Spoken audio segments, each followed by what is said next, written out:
Welcome back to the class, everyone. The Rebel faction is one of the largest that we currently have in game, with a grand total of 43 characters. While this is great because we have a large variety of them to play with, it also creates an interesting challenge when it comes to putting all of them into their own teams and really knowing which ones are inherently better than others. So this video, very much like our Sith video, is going to be threefold. We are going to talk about which is the best order to farm them in, generally, what are the best splits, generally, and what are the power levels of all of them, again, generally. So first up, let's talk about the order in which they should be farmed. And again, this is taking into account the whole Rebel faction, including all their fun sub-factions like Rogue One, Phoenix, and well as Rebel Fighter. And the first farm I think is most important for people to go after is going to be Phoenix. And it's not just because Phoenix is good. That is true. Phoenix is good. But they are also just so accessible. When it comes to actually farming the characters up, some of them have very easy locations, like Chopper being available in the Cantina Battle Store, meaning you can farm him up not only very quickly, but you don't have to take away your hard node farming energy that you would be using on another character or even a valuable gear source, so you can get him easily from there. And then Ezra, the reason why we have Ezra here, and I know people who've watched my videos for a while will know that I'm not the biggest fan of Ezra in the Phoenix team, but at the same time, when we're looking at a first team to farm, this is really hard to ignore. The fact that you can not only get Ezra, but you can get Kanan, who are both accelerated on a 8 energy Cantina node. So basically what you end up doing is if you put a lot of focus on here and maybe do some 100 crystal refreshes with your Cantina energy to farm them up quickly, not only will you get the 2 of them, but you also get enough of the currency for Chopper and already have 3 out of the 5 members. And while, like I said before, Ezra isn't exactly the most desired out of all the Phoenix members to be on the team, he's very functional. The amount of counters that he actually get closed out of by using him isn't that wide, so while he is not ideal, he is usable. Next up is Hera. You have to have her. Her node is somewhat accessible and I believe does include one of the ships, so there is some pretty good value there overall, but ultimately you just can't put the team together without the leader. And then there's Crex. And Crex is a little bit of a harder pill to swallow because he, as of right now, is not currently accelerated. The reason why we're still putting this as the first priority to farm over another team like CLS or Mon Mothma is because even if you get him to gear 9 at 3 stars, the team is still serviceable and will function as a good building block for you to get other better characters. Granted, you'll have to have another character or another Phoenix member at 7 stars to be able to get Thrawn, but overall, great team, accessible, and really easy to go after as a first project. Because when we look at the next project, while CLS is still on the more accessible side of things with needing very few Chirotech and not that many characters at Relics to actually get going, at the same time, you do need about 3 or 4 different teams to even get the team fully unlocked, assuming bounty hunters for Chewbacca, Ewoks for 3PO, all the requirements for CLS, and then I guess maybe a team to beat the raid, which you probably don't need anything specific for that. But for the Farm 2, it's really simple. These are all the Commander Luke Skywalker requirements. They still fit a little bit of the bill of the previous ones, talking not necessarily about how they're good, but they are just very accessible. As you can see, most of them can be found in these specific stores, so you don't necessarily have to go and burn all your hard node energy. You can get them through these other sources. I think Princess Leia is also available in a shop, so you get them all through those sources. You go and get your CLS, or rather you get your R2 too as well. You have to get Empire to do that. You get CLS, and then you start fleshing out the rest of the Commander Luke Skywalker team. I like this as a second priority because, as we said, you can't just immediately farm them up like Phoenix, but at the same time, there's not all that much grinding that has to go in to get it, just because the low amount of Chirotech that are needed, and ultimately to unlock CLS himself, you don't need any characters at Relics. That being said, what makes the most sense to me from a farming point of view is once you have all of these guys, you are so close to Jedi Knight Luke. And while he is not a rebel, he's still a really good character in the natural flow of progression for rebel farming would to be to move into those requirements, which is where we get Captain Han and Rebel Officer Leia Organa as well as Lando. We're going to throw in Biggs and Wedge there as well, just because that is another foot into the door with JML. Again, assuming JML, you also need Mon Mothma. Once you do that, you have a foot into the door to Profundity, and this whole thing just flows really well. Obviously, this isn't assuming you're only farming rebels for like the first 2 years. You're going to have projects in and out of there, but from an accessibility point and a strong team point of view, this seems to be a good flow chart as to which teams you should go to. Then once all this is done, you finish off the last characters that are needed for Leia, you get Leia Organa, and you call it a day. I do have down here what we'll call the floater tier. This also includes Zeb. I can't put 6 characters on a team, but he fits very much in the same category. And the reason why these are going to be floaters rather than being in an organized farming tier is because this is going to depend very highly as to where your roster actually is. If you're not going for Starkiller, like you don't have the other 3 characters, your Mon Mothma is probably fine without him. Yes, he is the best character on the team, but it's probably not worth focusing on him to complete Mon Mothma instead of, say, getting the Profundity up and running or getting Leia up and running. So, and that is going to be how it's going to work for the rest of these characters as well. Saw is required for Cal Kestis. If you're not doing that, you can probably skip him. He can fit into some of the other Rebel fighter lineups. Ahsoka Tano Fulcrum, while she isn't required for another legendary similar to these two and actually Cara as well, you do need her for the Seer team. So again, whenever you do that is when you should get Fulcrum. Cara Dune for the Mandalorian. She does slot very well into a Sauna team with a lot of the characters we previously talked about here. You can add in Sauna somewhere around this point because by the time you get to Farm 4, Captain Han Solo, Rolo, Lando Calrissian, and Stormtrooper Han really do have that team. You can use Rolo lead, but it's really quite a bit inferior to Sauna's, and Sauna's also required forever. So that is going to depend a lot on your roster. Then Sabine, she is the ideal for the Phoenix, so there's a certain point between here, or 4 and 6, where it might be beneficial to build her up, but you don't necessarily have to. You have to get her at least unlocked to be able to get the ship, to be able to progress further in the game. And then at some point, these guys are all very helpful, but depending on what you're doing with your roster and what you're trying to go after, you might not need the best version of Mon Mothma's team, which is where Pow and Hoth Rebel Scout come in. And then you also might not need the best version of Saw's team, which is Chirrut and Baze. It's just going to depend on what you want to do with your roster. At some point, they can be farmed before, but they can also be left kind of towards the very end. And then these two guys, maybe just don't farm them at all. I mean, Bodhi's kind of free GP, so you can get into hard conquest because he's required with Galactic War, so you don't need to entirely ignore him, but at the same time, don't pump anything useful into him. Like, he should probably be your last Galactic War store character that you're going to unlock. So that is how we want to split up the farming, or really what order you should do it in. Now, when it comes to overall team splits, how do we take all these characters and properly organize them into their most ideal fits? So that is what this tab is for. First up, we have the Rebel Leia Organa team, the Galactic Legend Leia. The reason why we're currently using these 5, or really the reason why Princess Leia is in here, is because when we did a overall statistical analysis about what Leia's team is doing on both offense and defense, the 5th really didn't matter. How much it holds or how much it wins on offense really did not change by who was in that 5th slot. There were people out there who were getting good results with Ezra. There were people out there that were getting good results with Crex. There were people that were getting good results there with Chewbacca. Whatever 5th is in here doesn't really seem to make or break a lot of counters. For anyone out there who is really hellbent on building the best Leia team ever, the best results I saw were with Commander Rex, or Crex as we call him. Overall, just because I think his stat boosted through his GAC Omicron, as well as AoE days and tenacity down, really does mess with quite a few of the layer counters to an extent. Not enough that I think that that's the team you have to run and just sacrifice your Phoenix team, but overall, you can just put Princess Leia in here and call it a day, or whatever other rebel you have laying around that's high relics that is not currently on a team. But overall, R2, Old Ben, and Drogon, really almost nobody will argue with that. This is the CLS team.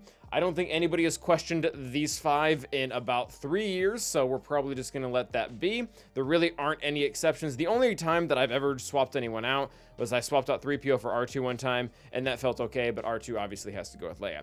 Next up is going to be the Phoenix team. I do prefer these 5 overall. I realize that Ezra as well as Zeb can yield some results, but ultimately Sabine's stagger helps the turn meter loop a lot more because she can not only gain turn meter with everything that Crex is doing, but she can also strip it away. The armor shred also helps avoid some pesky defense things out there.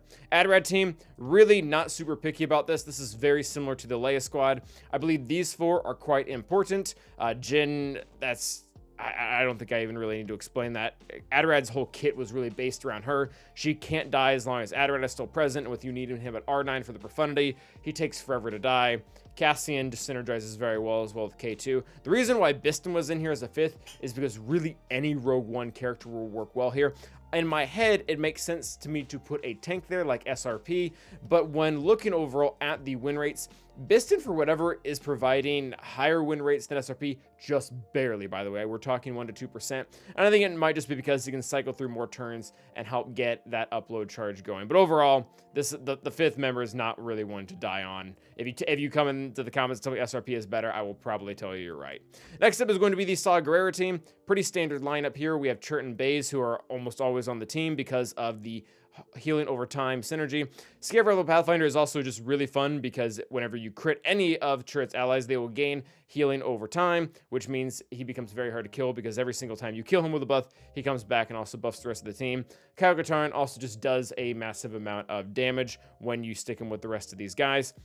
This is going to be the turn meter version of Mon Mothma. By the way, there's probably a lot of room to swap around the Rebel fighters. You could put Kyle Katarn down here. You could put Biggs up here. I probably wouldn't complain. That's just fine. But overall, I think this is the ideal split if you are really looking for it. This Mon Mothma team still has a lot of the turn meter mechanics. Whenever Biggs gets crit in the very beginning, he will start that, so you don't have to necessarily rely as much on Kyle Katarn's speed, or rather turn meter in the very beginning of the battle. Wedge's defense down with all the hits is also very nice to have. This is actually one of the premium cleanup teams out there because once they start going, they really don't stop. In addition to that, the defense down helps chew through some of those bigger targets like Jabba or Lord Vader.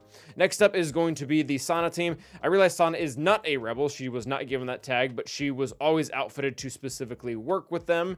So she is going to be here on the list. Again, scoundrel, not a rebel, but she uses all 4 rebel allies. I do like this team the most.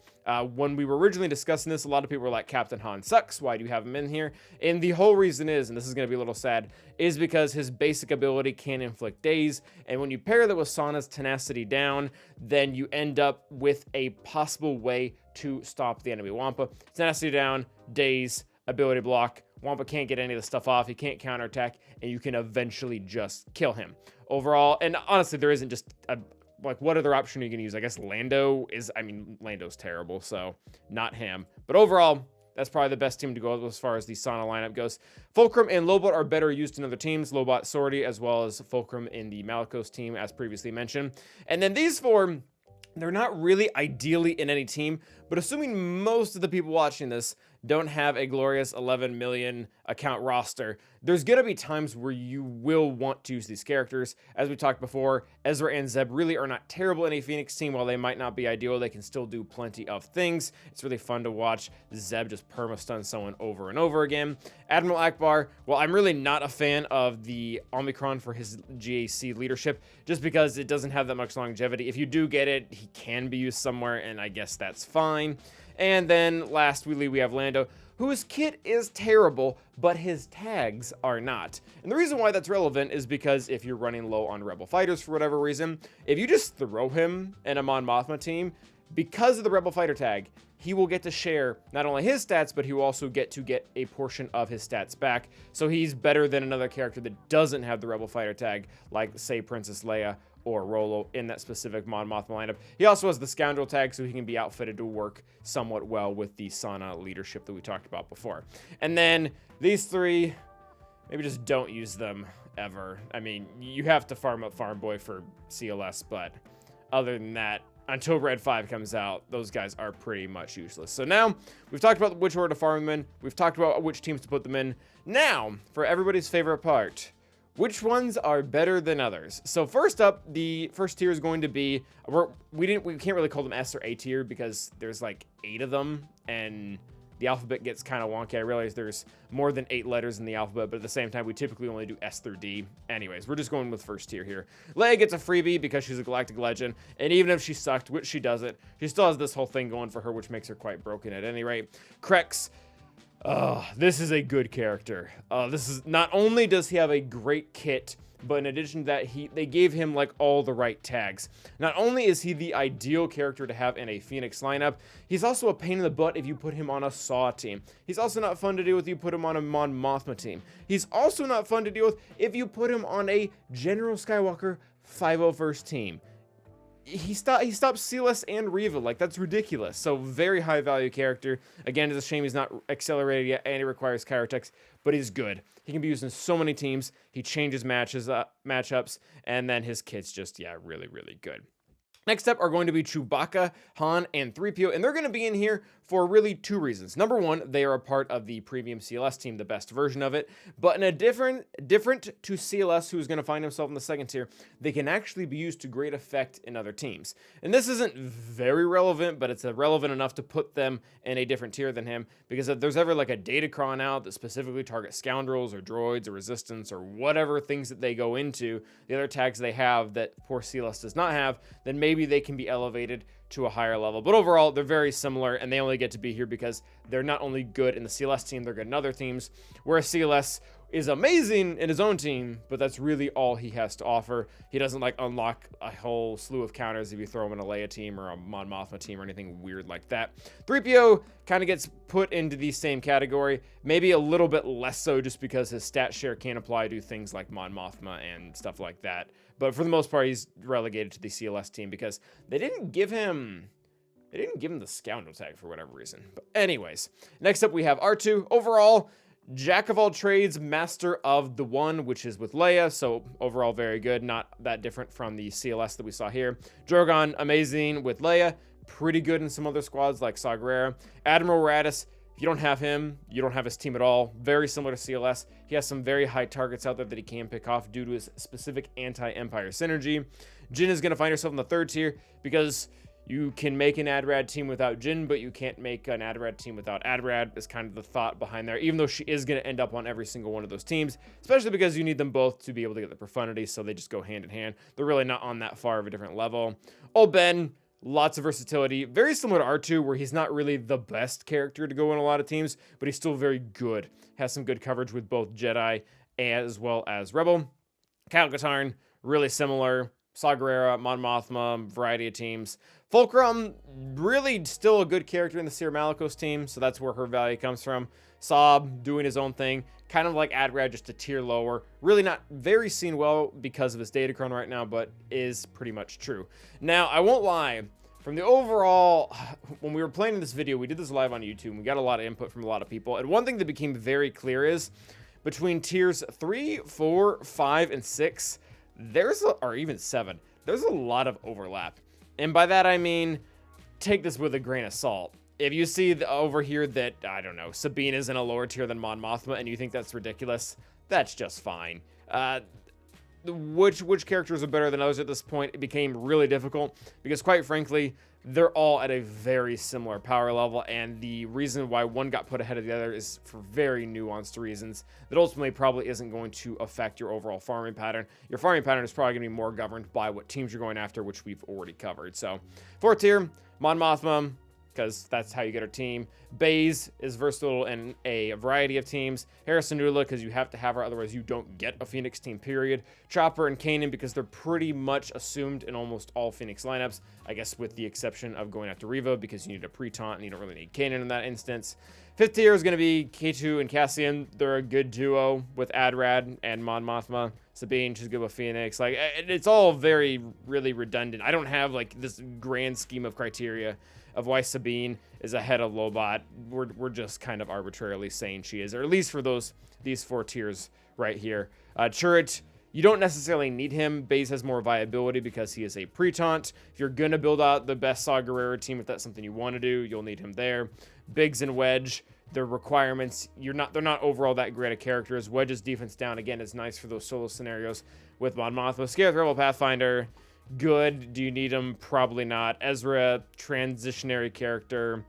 Biston, we kind of already talked about his overall viability. Lando, Admiral Akbar, and then again, the 3 really crappy ones down here at the bottom. So I realize we kind of zoomed through the tier 4 all the way through tier 8. But again, I don't have a lot of different criteria as to why some of them are higher than others, because they're all at that very B level-ish team. So you can kind of do with that what you will. But that is going to be our video on Rebels. Let me know in the comments which faction you would like us to cover next in this regard of splits as well as farming. And until next time, stay awesome.